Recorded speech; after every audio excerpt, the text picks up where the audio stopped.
Hey everyone, you are on the cutting edge and I'm Buck Wild. I hope that all of you are doing well and enjoying your weekend.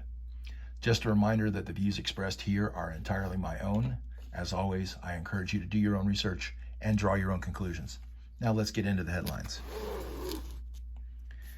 From PJ Media, Joe Biden now has a Ministry of Truth. I thought that it was really interesting how after Elon Musk successfully purchased Twitter, the Biden administration came out and created a disinformation governance board. Um, and wait till you see the wackadoodle Nina Jankowicz, who they hired to run the thing. It also made me think of Isaiah 5 verse 20, woe to those who call good evil and evil good. We'll see how that goes.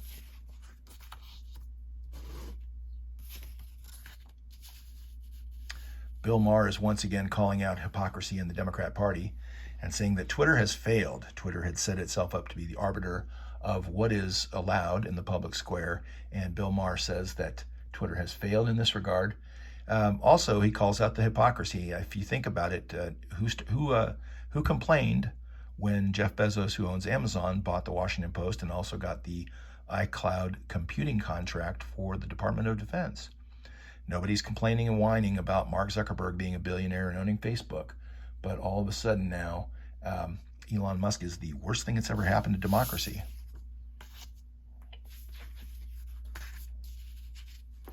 From the Republic Broadcasting Network, you may recall that Anthony Fauci came out about a week or so ago and said that the pandemic in this country was over. We were out of the pandemic phase. However, the very next day, Jen Circleback Psaki denied science, because Fauci said he is science, and said that we are at a different moment in the pandemic. And Fauci, of course, dutifully was trotted out the next day to parrot the party line that, yes, we are in a different moment, and he didn't want there to be any misinterpretations. This kind of crap is why people in this country will never trust you people.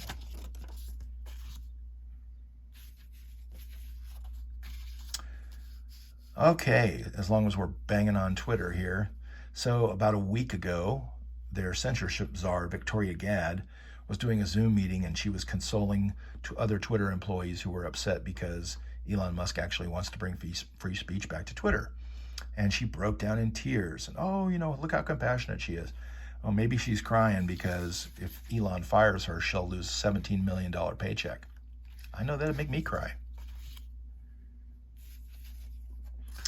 From the center square, depending on where you get your news and which news you watch, you may be aware that our southern border is wide open. And Joe Biden has plans to end Title 42 this month, which will result in another 18,000 migrants coming across our border every single day. Do the math. That's a lot of people. In addition to that, Joe Biden has announced that he has plans to divert VA medical personnel and deploy them to the border. So if you veterans thought you were getting poor service now, just wait and see what happens. And speaking of Joe Biden, despite the fact that inflation is up and gas is up and rents are up, Joe Biden wants to send another $33 billion more to Ukraine. Look, Putin's a thug. He's a killer, no doubt about it, okay? And I think that we should do everything that we can to support the Ukrainian people. But $33 billion, like that's going to have zero impact on inflation in this country, as if it's not bad enough? Just saying. All right, lastly, so we've been giving Ukraine a ton of money and weaponry. And one of the weapons that we've given them is the Javelin anti-tank missile that's seen a lot of success over there. But we have apparently given away 1/3 of our military stockpile. Well, of course, the government's going to want to replenish these. Another weapon that we've been sending to Ukraine are Stinger anti-aircraft missiles. And the government says we need to replenish those stockpiles. Well, Raytheon, the company that produces them, said it's going to take a few more years to basically replace our stockpiles that we've given away due to material shortages. Other countries like Greece have stopped sending weapons to Ukraine because they said, hey, we've got to be able to provide for our own defense.